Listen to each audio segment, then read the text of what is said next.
I come from St. Louis. You better not go down there if you ain't from around there. What's up, YouTube? This OG Weasel Urban Conversion, and I'm back again with another story. Just now tuning in to my channel, hit that like and subscribe button. I did 20 years on a 30-year Fed sentence thanks to Obama and the clemency program. I was one of the fortunate ones to receive the blessing after doing 20 years in prison. Shout out to Obama and the staff. Y'all just now tuning in, hit that like and subscribe button. It's OG Weasel Urban Conversion, and I'm telling you federal prison stories. I'm telling you about actual events. I'm giving you the mindset of a 25-year-old coming from the streets, going into the federal institutions, having a 30-year sentence. Getting into the feds, I still, even having 30 years, I still had a itch, a urge for financial gain. No matter, even having this 30-year sentence, yes, it was rough emotionally, heartbreaking at times, but I still had the urge to break the law, enhance the things that I thought I was doing, even though I was what you would call a hood millionaire. Because if your parents was making $30,000 a year, I'm gonna just say that, $30,000 a year, maybe $30,000, $35,000 a year, probably not even 40. So I'm gonna leave it at that. If your parents making that, and I'm 25 years of age, 24, 25 years of age, and I'm having a couple $100,000, that's just like unheard of.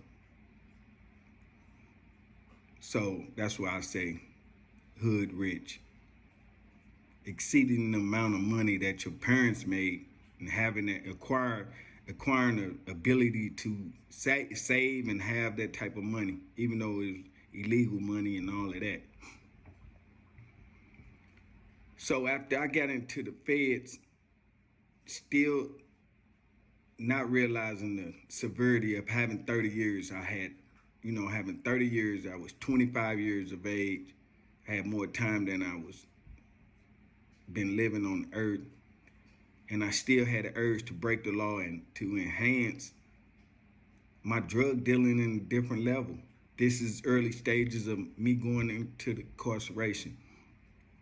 Because I've never been around I haven't been around a lot of Mexicans. I've been around white, black. So getting into the feds and being around a basket of different races, people from all over the world, enhance your thought process on a lot of things. And the only thing that I knew how to do, I ain't gonna say that's the only thing I knew how to do. Well, having this urge to sell drugs was an urge of mine.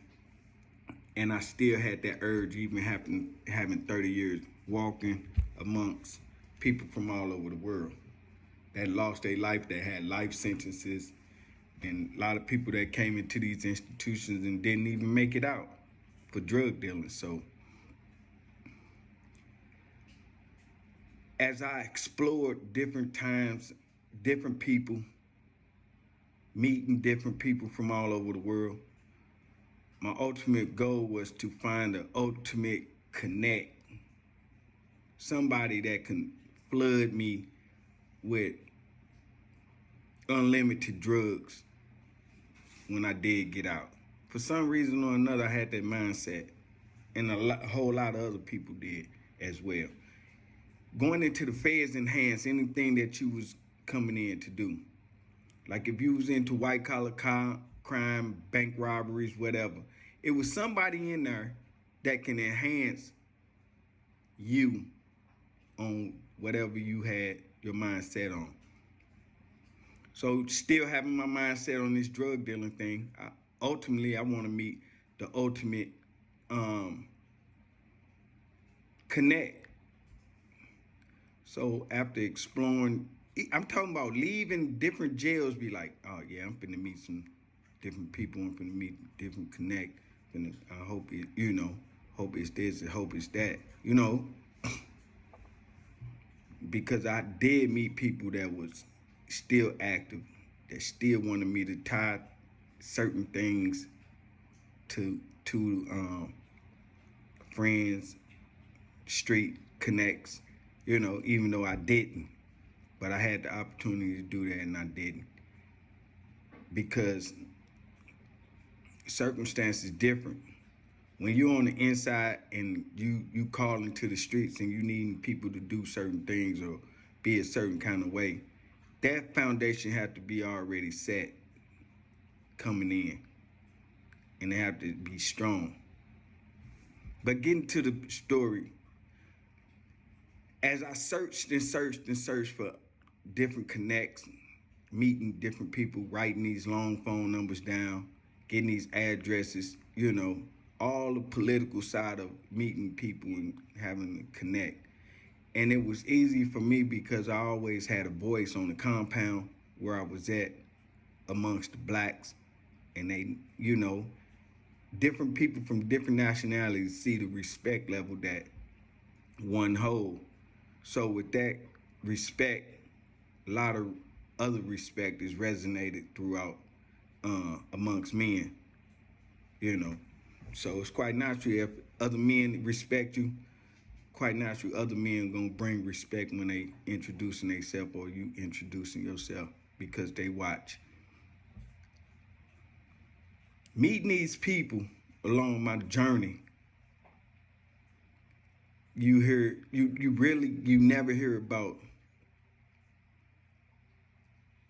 the Asians really running around. Yeah, a little bit. I done seen the Asians check their homeboys in for whatever reason, but it never get talked about. When, maybe he was told, maybe he told or whatever he was, he couldn't stay on the compound. So I done watched some Asian guys run their homeboy up. The white boys run they homeboys up, especially if they in the Aryan Nation, ABs, Aryan Circle, whatever, Independence, whatever it is. The white boys pretty much be on top of that. You never really hear about the Columbians. I heard the Columbians talk about a rat he told or he this and that. That's because I've been in so long. Normally, the other black guys looking in, on the outside looking in, not having a plethora of friends that's from different walks of life. I was blessed and fortunate to have different friends from all over the world and would understand the culture and how they handled and dealt with different things. So I always kept that in mind. But ultimately, still searching for the ultimate connect. You chase the origin down to Columbian, to the Columbians, and as you know, I got accustomed to dealing with the Columbians and getting closer to the Columbians. I still had that urge, and I know that Columbia was the source. Columbia, the source of, was or whatever it was at that time. And getting in depth with this urge that I have, I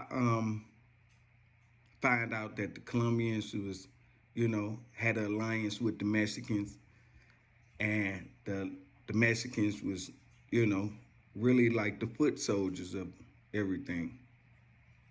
Y'all watch the documentaries and all of that. You see how Pablo over there in Columbian was dealing with the other Mexicans and Sinaloa and stuff like that. They would go to the Colombians to get the mega work and all of that. So that's how it was really. That's how it actually, and I was listening, being a student of this culture, of this urge, trying to fulfill this urge that I had, understanding how the Colombians going through from Colombia, giving it to the Mexicans, getting it through El Salvador and all of that, going to different parts of the country and just letting them handle it. I'm talking to them, I'm understanding it, and that's how the Mexicans got in reign, got in power, because the Colombians wanted to get out the limelight of all the extra getting things to you and all of that. So it was easier for them to deal with the Mexicans to get anything done, and everybody would still be able to eat.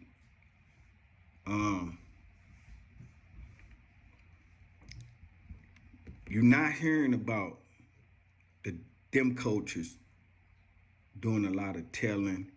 They organize. Well, even though they do tell, and I ain't saying they don't, they do. A lot of people that's searching for these Mexicans, these Colombians, and the Puerto Ricans and stuff like that, thinking that they connect to the drug game. In some cases, they are, and I'm not saying they not. But through my experience, I got to the source. The Colombians giving it to the Mexicans, and then the Mexicans running it across the border, getting it, taking that extra chance, getting it to the other states and all of that. Keeping up with the numbers, knowing how much things cost over in Colombia, starting off and watching, and as we go different countries, as they travel through different countries, they keeping up with the different numbers as well. The numbers rising as it get to different countries. Once it leave Colombia, the numbers start going up, all the way getting the best numbers to, California, Texas, shit like that.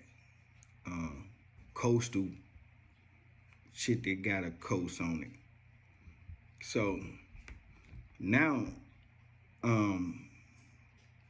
the scary part, the behind the scenes of it,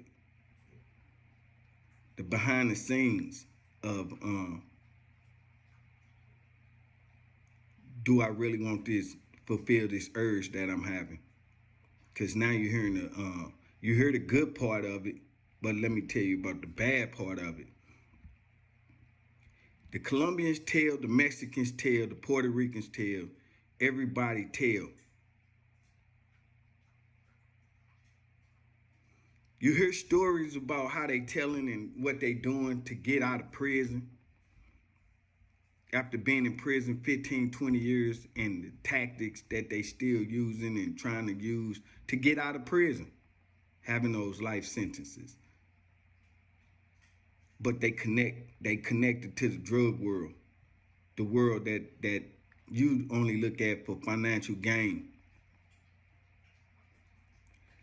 Being connected to the Colombians, you hear stories about how other Colombians doing telling, how they going about telling, how they getting out their situations, who they using to tell. One story about a Colombian out of he from Colombia, he from Cali, Colombia. I think they say he was from Cali, Colombia. He had a life sentence, but he had, even though throughout his life sentence, he still did his legal work and this and that. Well, my homie was talking to me about him, just telling me about it. I didn't know him personally, and he was telling me about how one of his homeboys had been in jail over 20 years, 20-some years, and had a life sentence, came in at 18, 19 years old, having a whole lot of money connected to his hometown of Columbia, moving out of Houston, I think, down some parts of Texas, where rather, I don't want to say Houston, but moving throughout Texas and catch a life sentence. So when, after 20-some years, he had plotted, my homeboy told me he had plotted on getting out of prison, and that he had a cousin over in Columbia that worked at the docks, and his cousin was connected to different cartels. They got the ship handlers in the Columbian cartel. Ship handlers over there in Columbia, where boats leave out, whatever. You got these ship handlers, people work at the docks and all of that. So they know what they be loading. So somehow he said that his homeboy, which he didn't call him a homeboy, and I don't mean to use that with that. He told me that the guy, the Columbian guy, called his cousin, and his cousin told him when a shipment would be leaving Columbia on a boat. I don't know how many tons, how much work it was, whatever, this and that, but it was enough to release him from prison. He did this to get out of prison after doing 20-some years in prison, and went back to Columbia. That's why I tell you, the guys that having the urge, looking for the ultimate connect, you have to understand what you're dealing with. Even people on the higher levels will trade you in for their freedom. This OG Weasel, this my truth. Hope it's a lesson in this for you guys. It was definitely a lesson for me. Started changing, shaping my mindset on the urge that I wanted to complete. Now I'm here with y'all, telling y'all my stories, give y'all my in-depth thoughts, different times throughout my journey of 20 years being in federal prison. This OG Weasel, this is my truth. Hit that button, like and subscribe.